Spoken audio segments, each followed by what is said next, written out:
Chapter 33. How the Fed Creates Unemployment. Monetary policy under the direction of the Federal Reserve Board has a history of creating and destroying jobs. The reason for this is that the Fed, like all other central banks, has always been a generator of boom and bust cycles in the economy.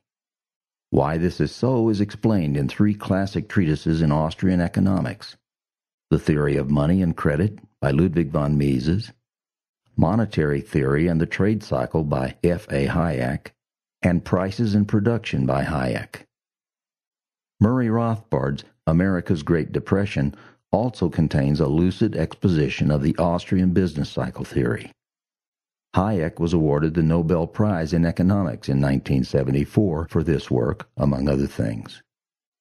When the Fed expands the money supply, it not only is prone to creating price inflation, but it also sows the seeds of recession or depression by artificially lowering interest rates, which can ignite a false or unsustainable economic boom period.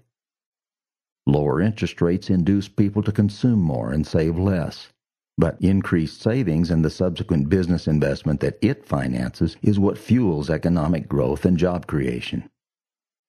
Lowered interest rates and wider availability of credit caused by the Fed's expansionary monetary policy causes businesses to invest more in mostly long-term capital projects, primarily in real estate in the early 2000s boom period.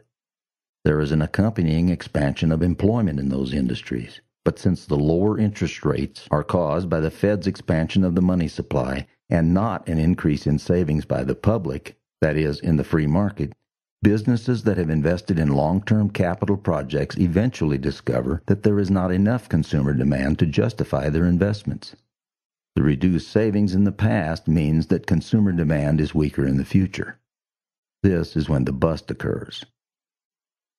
The economic damage done by the boom and bust policies of the Fed occur in the boom period when resources are misallocated in the ways described here. The bust period is actually a necessary cure for the economic miscalculations that have occurred as businesses liquidate their unsound investments and begin to make decisions on realistic, market-based interest rates. Prices and wages must return to reality as well in order for a genuine economic recovery to occur. Government policies that bail out businesses that have made these bad investment decisions will only delay or prohibit economic recovery while encouraging more of such behavior in the future. The moral hazard problem. This is how short recessions can be turned into much longer ones, or depressions. Worse yet is when the Fed creates even more monetary inflation in response to the problems it caused by inflating the money supply in the first place. In doing so, it may set off another boom and bust cycle.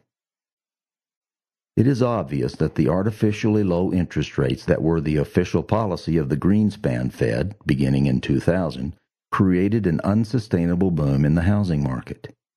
Thousands of new jobs were in fact created and then destroyed, giving an updated meaning to the economist Joseph Schumpeter's phrase, creative destruction. Many Americans who obtained jobs and pursued careers in housing construction and related industries realized that those jobs and careers were not sustainable after all. They were fooled by the Fed. Thus, the Fed was not only responsible for causing the high unemployment rates, officially as high as 10%, but as high as 17% if discouraged workers are counted as unemployed, but also a mismatch in labor markets. That is, the skills that all the people in these industries acquired were no longer in demand.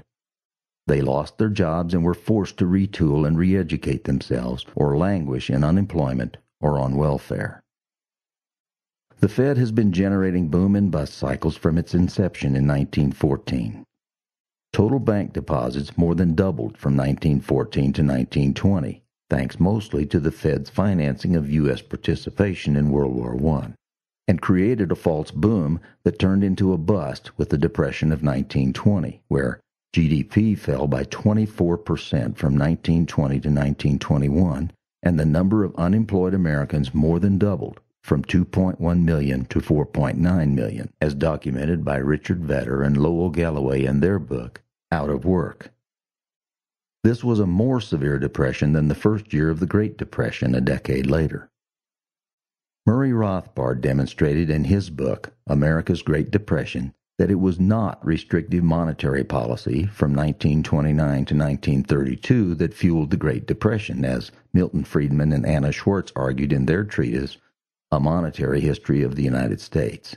Rather, it was the expansionary monetary practice of the Fed during the 1920s that generated another boom and bust cycle, with the bust being the primary cause of the Great Depression.